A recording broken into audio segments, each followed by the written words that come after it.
my first barracks that I was sent to was Norwell, and I was in Norwell for several months, and then something happened, I don't know what, but I got transferred to Logan Airport. I was at Logan Airport for, again, several months, and then I got transferred to Topsail Barracks. And I was at Topsail Barracks from 1957, and then in 1959, I had a temporary transfer to Salisbury Beach, which was a summer station. And while I was there, and this was in 1960, while I was there, an opening happened at Topsail. Had a substation photo lab, and it was a two-man lab in the basement, and it was Corporal Tom O'Rourke and Trooper Jim Sharkey but O'Rourke ran it, and his name was Rourke, not O'Rourke. And while I was at Salisbury in 1960, Tom Rourke decided that he was going to leave photography, and there was an open there for anybody that was interested in that type of work or had any experience in photography at all could apply for it. And with the understanding that the troopers that were in the officers that were in photography still lived in the barracks, though they did not live at home. But at any rate, I put in for it, and I was familiar with what they were doing because I had been stationed at Topsail, and I used to go down into their lab, and they had shown me what they were doing, and I found it very interesting. Anyway, so they accepted, Captain John Sadler accepted my application, and I stayed in photography for 10 years. I had really enjoyed that work. We did all the criminal work and every fatal accident and every suspected fatal in Essex County out of the Topsail Barracks. So the two of us were quite busy. Sharkey became a corporal, and he was in charge, and he was my boss, and he was excellent. He was a very, very smart man and an excellent instructor. And but my training in photography, they sent me into 1010 Commonwealth Avenue to headquarters for a couple of months to learn the techniques of fingerprinting. And then after that, they sent me as a photography school in Eastman Kodak in Rochester, New York. And they sent us out there for several weeks. And that was the background training. The training was excellent for the photographers. Yeah, as I say, I did that work out of the Topsail Barracks for 10 years. And eventually, I was promoted to corporal and sergeant. I'm still working in photography. But when I got to be a sergeant, then I was split between barracks administration and the photography work itself. Eventually, after almost 17 years, I became a staff sergeant. And at that time, I was promoted out of photography, and I was sent to Framingham as an officer in charge of the Framingham Barracks. And from Framingham Barracks, and then I became a patrol supervisor in A Troop. And after that, I was assigned to Logan Airport as a staff sergeant, a day supervisor at Logan Airport.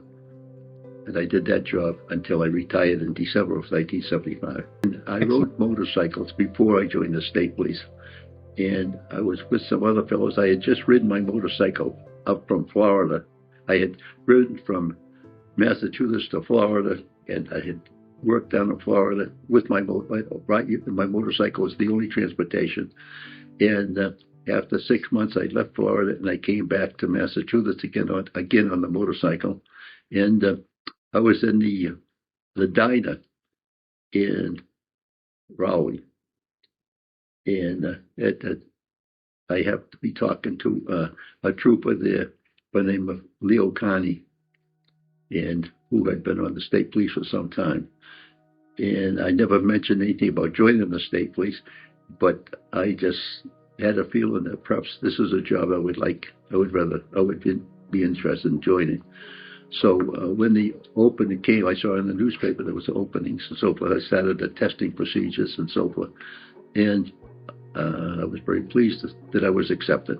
The final point in the acceptance, we had to go before a board of the Commissioner Otis Whitney, who was a general in the National Guard, well known to everybody, and two other commissioned officers who I later found out who they were. John Blake was one of them, and but it was fairly competitive. There was a lot of fellows that wanted to join the state police, even though the pay was low and the hours were long, but it still looked like a very interesting job. But it was a tie between me and a couple of other fellows, and it was pointed out that we had to live in barracks, which at that time, most of the applicants were veterans anyway, so that wasn't a big thing. But then General Whitney said, "What did you do in the service?" And I said, "I was in the submarine service." "That's good enough for me," he said. And from that point on, I was accepted to go to the academy. I was a junior in high school, and this is in Beverly. And in Salem, at Pickering Wharf, the Navy had a small station there, and they had a submarine tied up there, and they used it for reserve training. And they had a recruiting sailor who was a very, very clever fellow, and he used to go from around the local area high schools, and he would pick on the juniors, and they were right near the end of the junior year, and he would invite us to go to a cookout at the submarine base. And so we would go there, and of course we would see submarine movies and so forth. Then they would give us a tour of the submarines, the submarine, and talk it up. And then if we signed up for it, if we were at least 17, we could go to New London, Connecticut for submarine school. Actually, it was mostly to go through the physical training, the physical exams, so forth, to see if we could even be accepted. Then I did the senior year in high school, and then right after I graduated, they said, "Okay, that's about you like so far and so forth." And anyway, he was a genius. He talked us, the group of us, into joining the regular Navy, in the idea of going to boot camp, and right after boot camp, assuming that everything went well, that we would then go to submarine school. And this is the intensive submarine school. Involves the swimming and the mechanical part, the training, and going up 100-foot water tower and so forth. And it was very interesting. And then when I finished the training, I was assigned to the submarine USS Tusk, which was at that time they were all the old diesel type submarines, and I was a battery electrician on that submarine, which meant you were working underneath the floor plates on your hands and knees most of the time, and it was generally around 100 degrees down there, and you had to be very careful that you weren't electrocuted. But it was looking back on it, I pretty much enjoyed it. The living was crude, and it was we were greasy and dirty and hot a lot of times, and it wasn't like the modern submarines for the very deluxe, but we accepted it because that's all it was at the time. I was very impressed with my three instructors. Was Staff Sergeant Bill Gunny Owens, Staff Sergeant Ray Alzapidi, and Sergeant Bob Lynch. They were all World War II veterans, and they were no nonsense, but very fair, not into hysterics, and they were not into ranting and raving. They were just all around decent men, and they just wanted you to do the right thing, and they were very good at what they did. I was very, very pleased with them. And later on in years, as I got promoted years later, I had a firm friendship with all three of them. And the Navy boot camp was not really that difficult physically, but the State Police Academy was, for one thing, we used to run 3 miles before breakfast every morning, and we lived in The academy at that time was the Quonset huts with open bay and with just iron beds, and but everybody in the class, to my knowledge, was a Korean veteran, and so we were used to that type of life, and there was nothing new, nothing strange about it. As a matter of fact, it was better than some of them had been treated when in the service. But it was the physical part was it was nonstop, and of course we had classrooms too. But the running and the marching and the gym, that we had gym every day. That part was new to us. It wasn't hard, but it was new to us. And of course we're all young, we're all physically fit anyway. I think the biggest surprise was the first day was the biggest surprise of all. When we arrived there, and of course none of us knew each other. We didn't know each other, and they started telling us we got to do this, we got to do that. They changed. We had to swap all the clothes. They give us a set of coveralls and a bathing suit, and we all got on a bus. And one of the requirements were, and we knew this ahead of time in the application, was that you had to be able to swim. And I didn't give that a second thought because I was fairly confident swimming. In fact, I learned to swim when I was probably 5 or 6 years old. But they took us to Babson Institute, of course this is January, this is wintertime, and they had an indoor pool there. And so we lined up, it was in rows of 5, and the instructors were in swimsuits too, but they were alongside the pool. And on their command, a whistle blow, the first group of 5 you'd dive in the pool, but you had to swim nonstop to the end of the pool and then back again. And there was no dog paddling and no floating. And so, again, I never gave it a thought because I knew I could do it. Much to my surprise, I watched, and one of the relays of 5 jumped in, and the guy's dog paddling, he goes right to the bottom of the pool. And the instructor dove in and fished him out, made him stand on one side, and I think they were pretty mad at him, but I didn't pay any attention to it. Well, out of the group of us, there was 5 guys who went to the bottom of the pool who couldn't swim, and they were mad because they had gone through the whole thing and taken up all the time, all the money, all the efforts, and they knew that they were supposed to swim the pool, and they all gave the same answer. Well, we thought that swimming it looked easy, so we thought we could just, if we paddled fast enough, we could do it, and had no idea what they were doing. But of course, the thing is, now they had 1 week to fill those 5 slots with other people, which meant that they had to work even harder. So I can understand why they were a little bit upset. So, my uncle had been on the Danvers Police since 1937, and when I talked to him about it, and he was very familiar with the troopers at the Topsfield Barracks. And so I told him what my thoughts were. And at that time, I had also been offered a chance to go in the Beverly Police Department. And then my uncle said I could go on the Danvers Police Department too. But I thought about it, and at that time, being young and having itchy feet and so forth, I thought, I don't think I want to be on these police departments. I'd be going around in circles for the next 20 years. And it didn't excite me. And I thought, if I'm in the state police, I could be any place in the state. And there was a good part of the Massachusetts that I had never been in. And I thought that good opportunities. Plus, there was more things going on in the state police. The local police at that time did not do anything except patrolling. They didn't have any technical services at all. So for that reason, I spoke to my uncle in the Danvers Police Department about going on the state police. And so he kind of guided me into how to get on the state police. Independently, I worked on one of the Boston Strangler cases with Evelyn Corbett was murdered in Salem. And I did that, did all of the photography and the fingerprint work by myself, alongside with the detective lieutenant by the name of Andrew Tooney, who was an excellent detective lieutenant and an excellent man to work for. But that was by ourselves.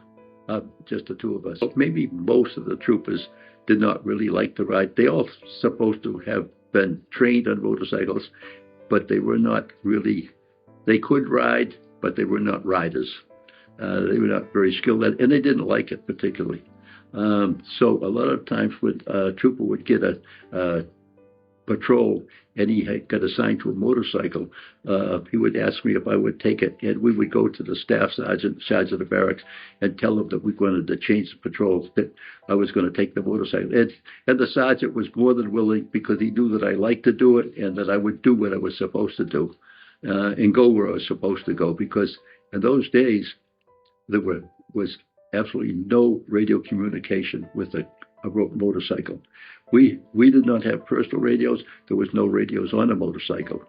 In fact, I did a lot of motorcycle riding when I was at the Norwell barracks, and I would be assigned to the motorcycle, and it was the day trip. I would get down Route 3A down to Marshfield, but every 2 hours I would stop at a local police station, and I would call the barracks by telephone and see if they needed me or if anything was going on.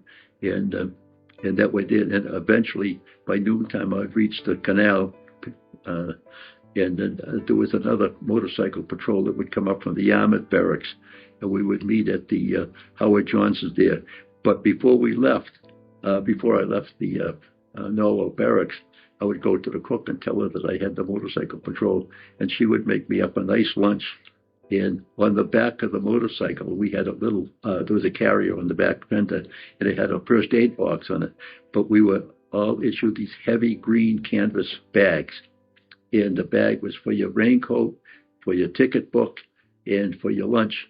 And that would be strapped on that carrier. And the cook in the Norwell barracks was a very nice lady by the name of an older Dutch lady by the name of Edith Uloth. And she would pack me up a nice lunch, and I'd strap that on the back. And then by the time I got to the canal and met the other trooper coming up from Yarmouth, we would sit at a picnic table outside the Yarmouth, outside of the Howard Johnson's there, and we would have our lunch together and chat.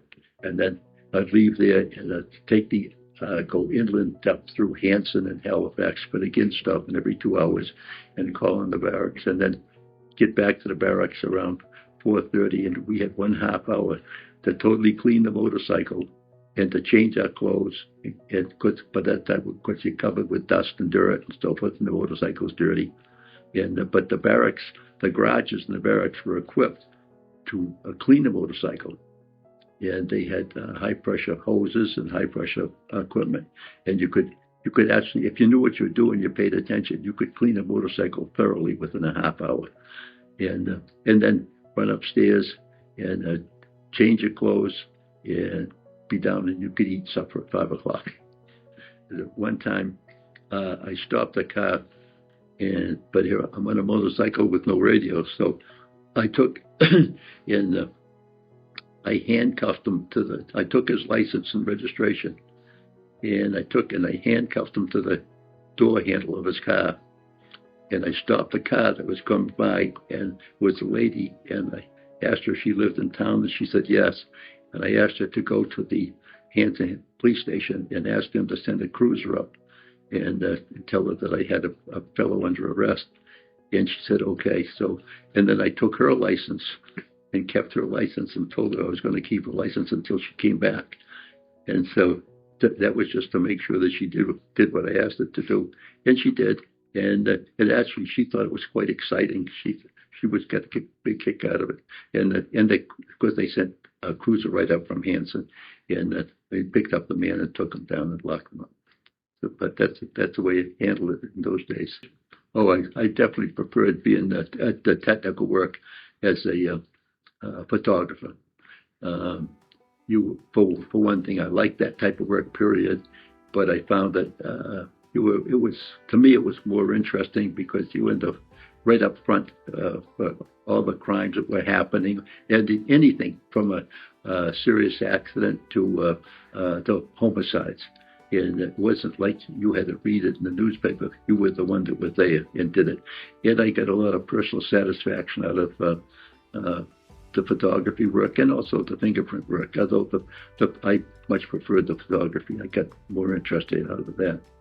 And I got a lot of pleasure out of doing doing things. I was actually the first person to take an aerial photograph for the state police, and it come out. In fact, I sent it to the museum. I don't know if this is in the museum here or not.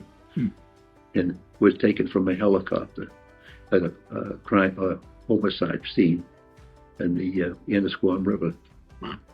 It was the first time I'd ever been in a helicopter, and I actually did 3 aerial photographs for the state police from 3 different types of helicopters.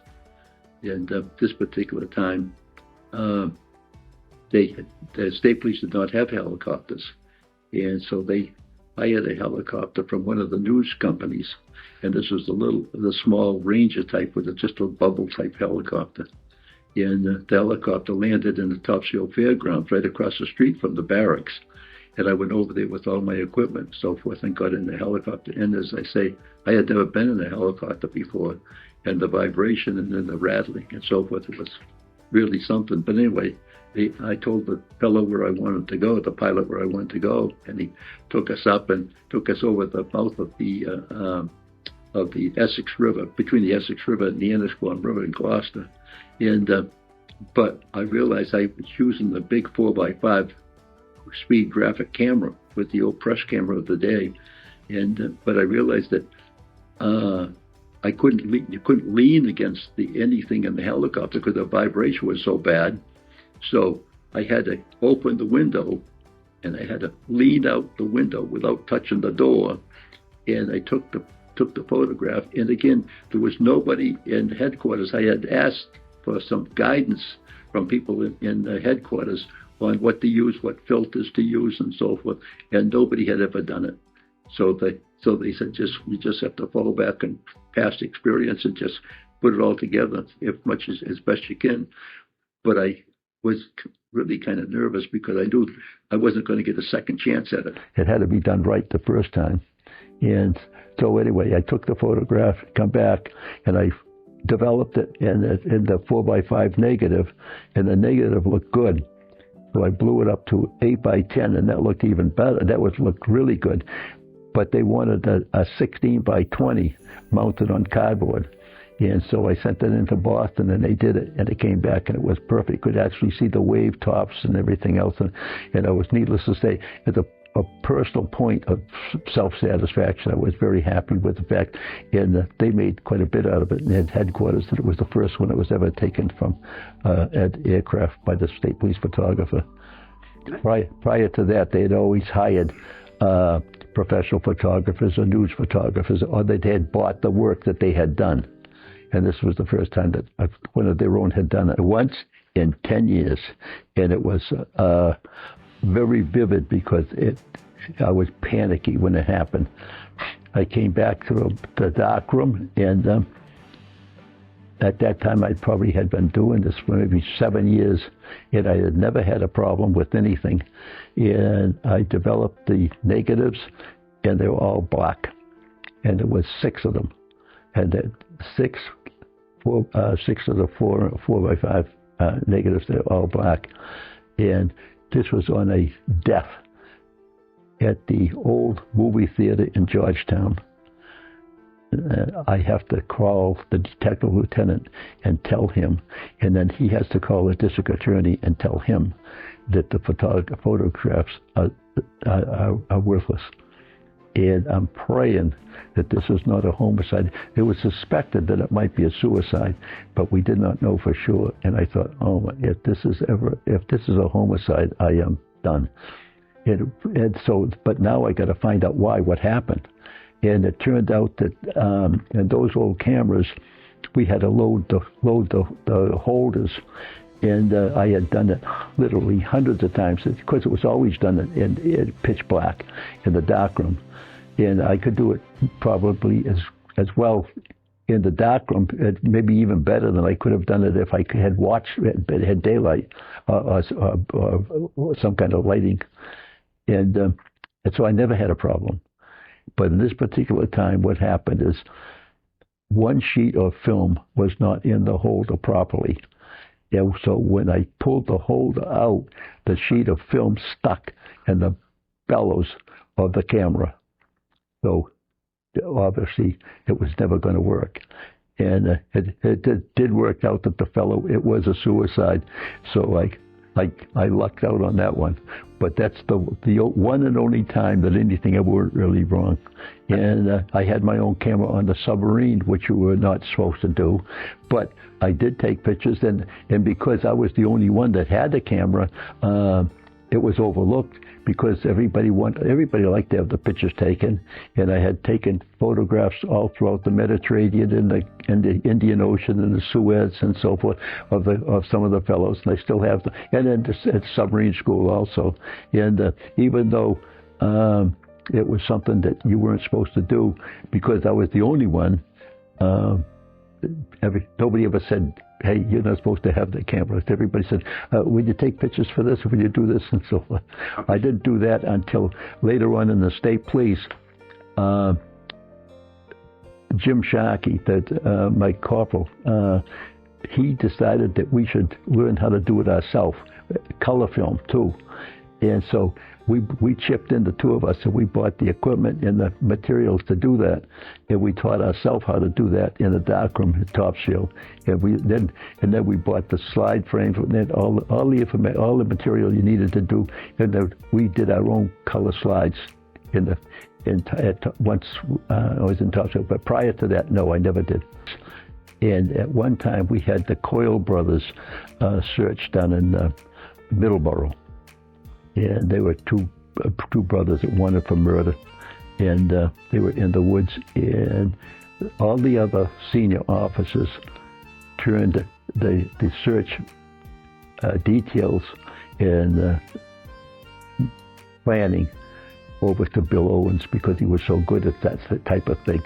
And he had probably, I don't know the exact numbers, but maybe close to 100 troopers in the woods in this areas, and he organized the whole thing to a complete satisfaction in a final solution.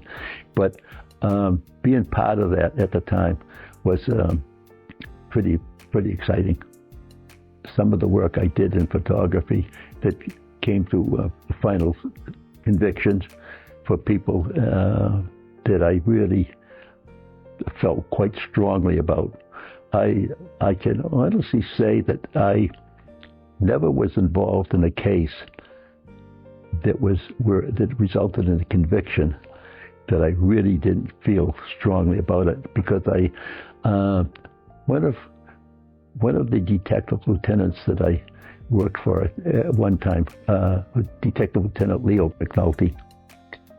One time we were sitting in the dining room at the Top Shield Barracks, and he was just talking to myself and a couple of the other troopers, and he made a statement about, he would rather see a guilty man go than have an innocent man convicted. So I always thought about that, and I'd heard about other cases, and I would review them, and I thought to myself, that's kind of iffy. I don't think I would really feel comfortable with that, but I can honestly say that all the ones that I followed through with, and there was a couple that I really didn't have my heart into either. There was one particular case with Detective Lieutenant Andy Tooney was in Saugus, was a murder at a gas station. And I took the photographs, and Detective Lieutenant Tooney did the investigations and so forth.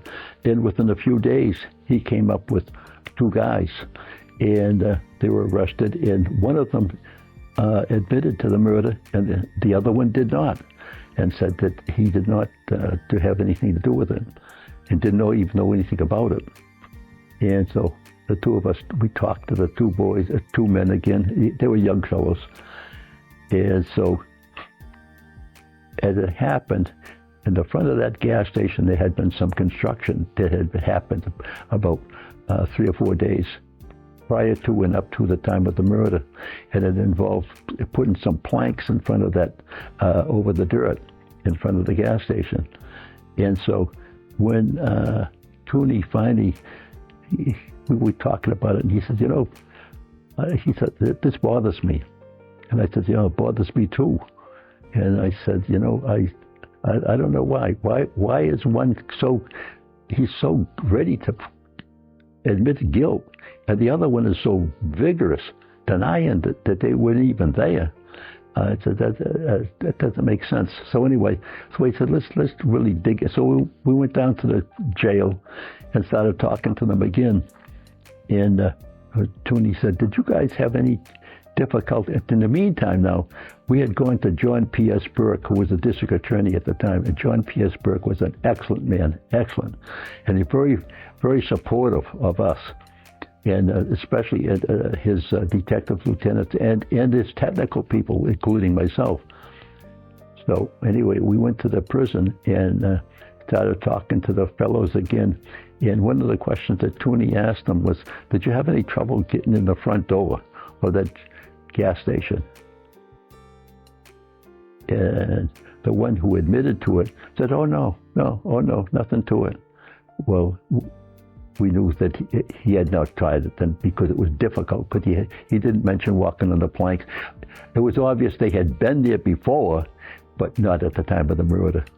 And so now we realized that these fellows did not do it, and now we had to go to the district attorney, to Mr. Burke, and tell him that we arrested the wrong guys.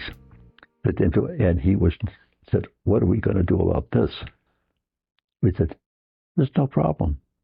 We're going to sell the newspapers that even though we've made a quick arrest, that because you're not satisfied with any type of a conviction, unless you're absolutely sure, that we redid the whole thing.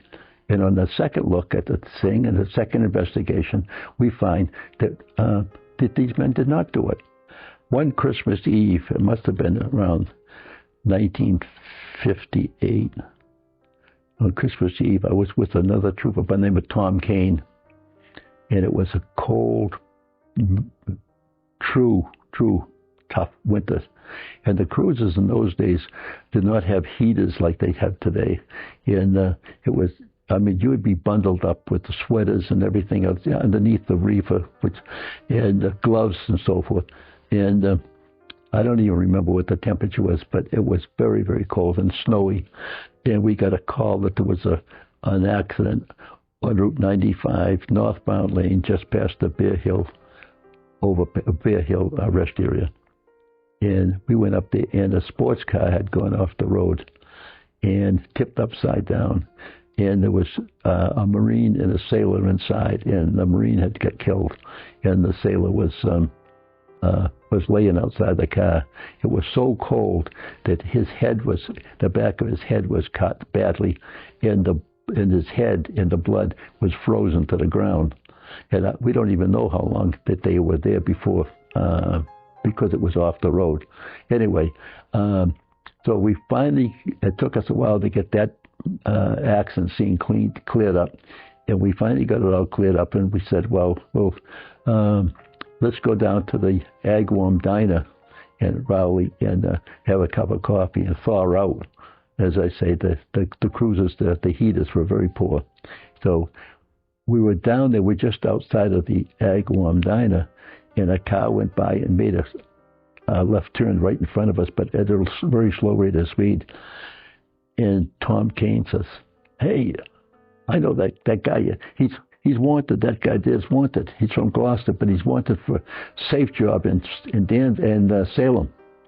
So we ran after. We got the car right away and pulled the car over. And again, now we're still frozen, and there was two men and a woman in the car, and we arrested the two men. We arrested all three of them, but by the time we got through, we were so cold. Our hands were so, we could not even write anything on the paper. We had to fake it and then get them into the car, handcuff all three of them together, and then take them to the Topsail barracks. And then we had to take our gloves off, and our fingers, I think it took us a half an hour before we could even write anything down. But that was one of the longest, toughest nights, and that was Christmas Eve. And I would just never forget that night. But I'll never forget that poor sailor with a head injury, and the blood is actually frozen to the ground. Yeah.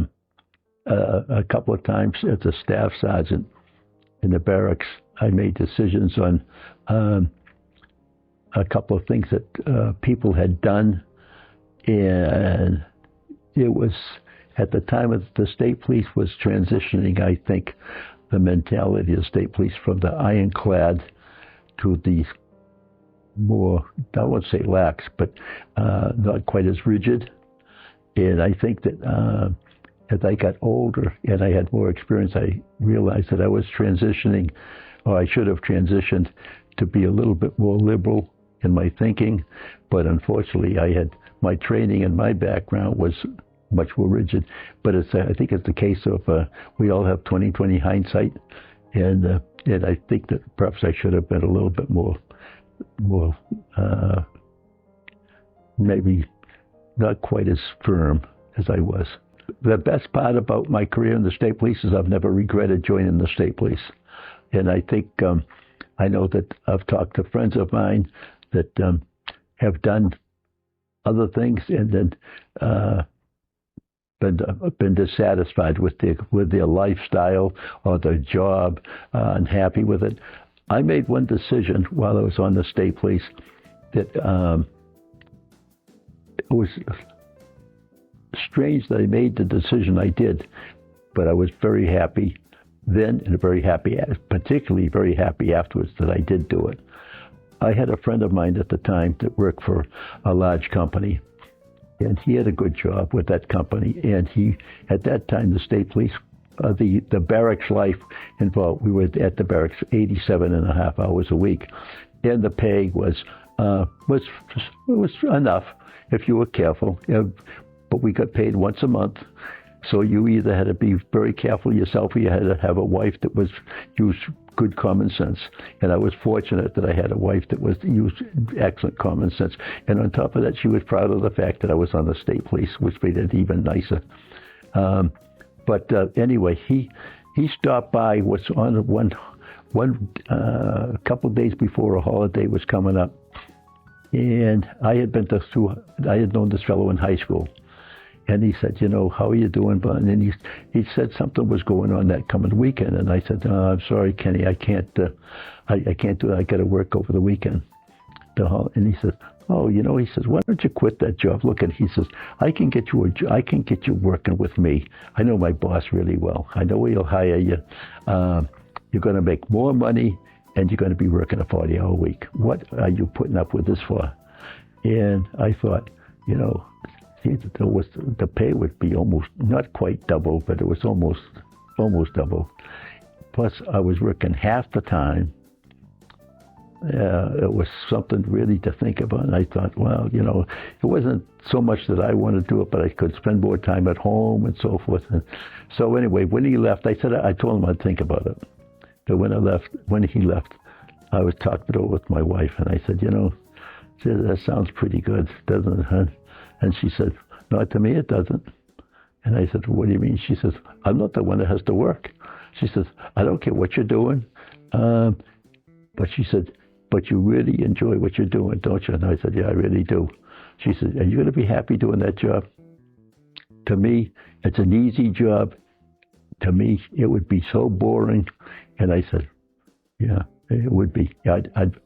It's fine for him. But I said, no. I said, I don't think I will. I'm going to tell him no. And she said, well, it's the other one that has to work. So I did. I called him up that night, and I said, no. I said, I'm going to turn you down. I said, I appreciate the offer, but I'm going to turn it down. Well, a few years later, computers came in. And because he had no background in computers, he and his partner were given an early out and at a fixed salary then, with no cost of living to it. And a few years later, maybe 10 years later, I met him again. We were here together at a reunion, and we were talking, and he was bemoaning the fact that he was scratching for a living, and I had a decent pension. And I thought to myself, what a lucky break that I didn't take him up. I was more than twice as good, happy. I was happy that I did what I did, but financially I was much better off. So that was a good decision on my part.